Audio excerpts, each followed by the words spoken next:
today I'm going to try one more thing. I'm going to try to replace the bolts, the frame bolts, since I actually have one stripped on the passenger side. I'm going to try to replace both of them with shorter bolts.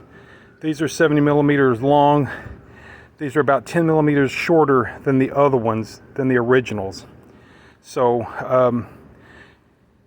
I'm thinking that way I don't have to add spacers. Hopefully I don't have to add spacers. Hopefully these are short enough and long enough to both tighten and shear up the looseness in the frame, subframe. So let me see if I can install these and see how it works. Okay, so the whole time it's been, I needed a washer with a bigger hole.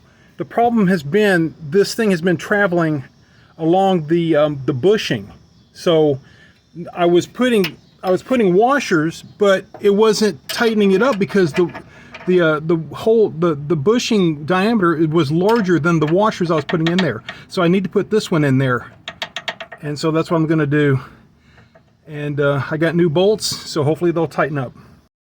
Okay, so I've got stripped out bolts on my 2009 Mazda 5 for the front mount bolts to the front crossmember front subframe. So I bought a kit, and I want to put them helicoil, basically helicoil type thread repair in those places. So kit comes with a drill bit that you need to drill out the old threads, and a new threading tool so that you can thread into helicoil. One concern I have is these bolts fit in there pretty loosely. I don't know if that's correct or not. I would have thought this would have screwed on and be fairly tight, but it may be as you screw that in, it tightens up. It may be fine. This is the first time I've ever used anything like this, so I don't know.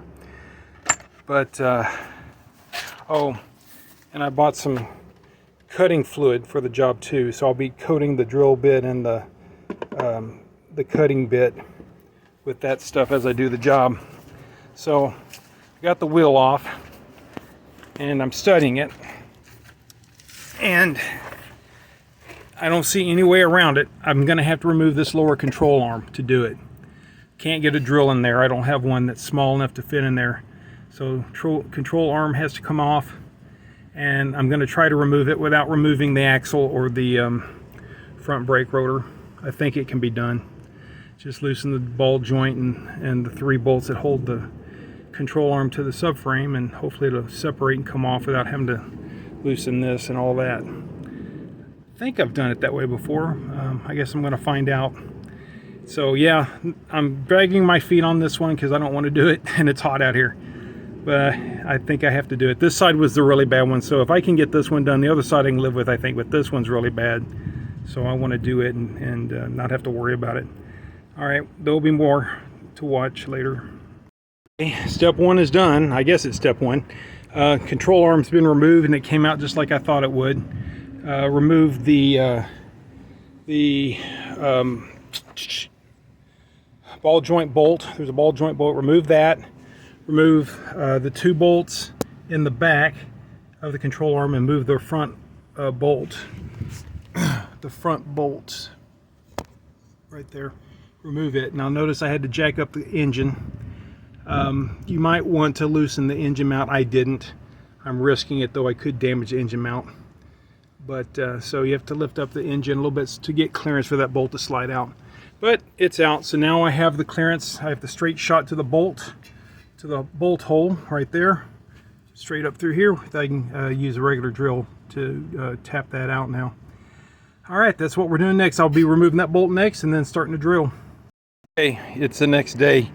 And I wasn't able to videotape what I did because I had problems, encountered technical problems, and then it got late and dark. I had to put the car back together in the dark. What happened was I was going to drill out the bolt holes on this side, passenger side, but my drill was too small for the bit, so I had to go get another drill, and that drill was too big to get into where I needed to go. So because I was running out of daylight, I went ahead and just put the car back together. I went back to the original long bolts on this side, and it torqued to 72 foot-pounds, the minimum. I only went to the minimum needed to torque that bolt in, and it made it to 72, so I stopped. And so I'm happy. I test drove it afterwards, and no popping at all on either side. The other side torqued pretty close to spec anyway, but I may do the same thing. I may try putting the longer bolt back in on that other side if it starts popping. If it's not popping, I'm leaving it alone. Right now it's perfect. So I'm going to drive it for a week, and then I will conclude this video at that time. If it's still not popping after a week, I'm going to assume that it's fixed. So that's it for today, and I'll let you know what happens in a week or two or a month, who knows. Okay, so I've been driving the car for a couple weeks, and I just completed about a 600-mile round trip on it, and no problems at all. No suspension noises, everything's driving great, not pulling to the right or left. It's just doing real well. But I wanted to explain a little bit further about what the problem was. Okay, so imagine this is the situation. This is actually not part of the bushing. I'm just demonstrating this. So the original problem was the aftermarket subframe. These front pieces had the bushing extend beyond the housing, the top of this part here. So when I would bolt it down, this was what was being touching the frame of the car. And so there was some space in between this surface and the frame, okay? That amount of space. So what was going on was this bushing was traveling. The rubber in the bushing was traveling, and that's what the popping noises was. It was the bushing itself, just the rubber moving, and it would pop. So to fix the problem, you got to get a large washer with a bigger hole that would fit around the inside of that bushing and take up the space. And now when you clamp it down, there's no way for it to move. All the space is taken up, so the rubber doesn't get moved around in the bushing when you turn or hit a bump or something. So that's basically the solution. If you buy one of those units, check to make sure that the bushing is flush with the surface of the housing of the subframe. And then if it's not, you're going to need to do that job, and then you tighten it down. If I would have known this to begin with, I would have been done quick, and I wouldn't have stripped out bolts and stuff. So that's just an FYI for anybody that buys an aftermarket. Now, if you buy an original Mazda part, even a used one, it's going to be fine because they built it right.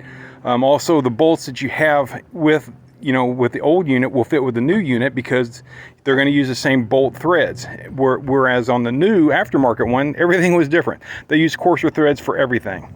And that was a $30 expense I didn't know I had to have. Plus, it delayed the job by like 10 days because I had to order it. Couldn't get them local, had to order them online and ship them. But that's it. The car is 100% now. I'm happy, and it took a while to get there, but we got there.